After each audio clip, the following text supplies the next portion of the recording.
Kisah ketika Rasulullah dihina pengemis buta. Di sudut pasar Madinah, terdapat seorang pengemis Yahudi yang buta. Setiap hari, ia selalu mencela Nabi Muhammad SAW di depan orang-orang yang melintas, dengan mengatakan, "Wahai saudaraku, jangan dekati Muhammad, dia itu orang gila, dia itu pembohong, dia itu tukang sihir, apabila kalian mendekatinya kalian akan dipengaruhinya."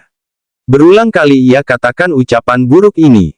Namun, setiap pagi, Rasulullah SAW tetap mendekatinya, membawa makanan, dan menyuapinya tanpa berkata sepatah kata pun, meskipun pengemis itu terus menghinanya. Rasulullah melakukan hal ini dengan penuh kesabaran, bahkan hingga menjelang wafatnya. Setelah Rasulullah wafat, pengemis buta tersebut tidak lagi menerima makanan setiap pagi.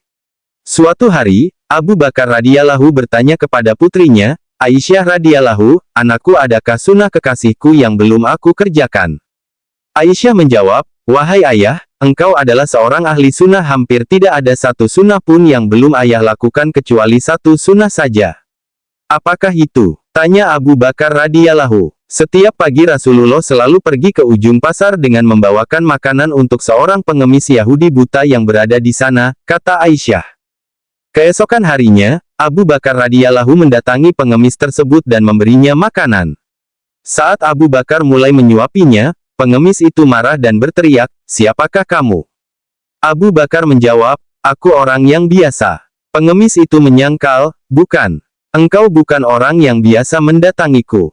Apabila ia datang kepadaku tidak susah tangan ini memegang dan tidak susah mulut ini mengunyah.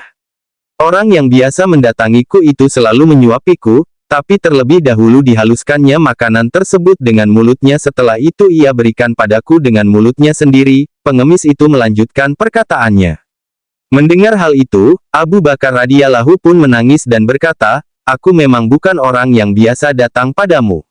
Aku adalah salah seorang dari sahabatnya, orang yang mulia itu telah tiada. Ia adalah Rasulullah SAW." Setelah mendengar penjelasan tersebut, pengemis buta itu pun menangis. Ia menyadari kesalahannya selama ini, yang telah menghinakan Rasulullah tanpa tahu betapa mulianya beliau. "Benarkah demikian?" tanya pengemis itu. "Selama ini aku selalu menghinanya, memfitnahnya, ia tidak pernah memarahiku sedikit pun, ia mendatangiku dengan membawa makanan setiap pagi, ia begitu mulia." Pengemis itu akhirnya bersyahadat di hadapan Abu Bakar radhiyallahu, mengakui kekeliruannya, dan memeluk Islam. Kesabaran Rasulullah SAW memang tidak terbatas dan tanpa pandang bulu walaupun kepada seorang pengemis buta Yahudi yang selalu mencemooh beliau. Kisah Nabi, kisah Islami. Semoga bermanfaat.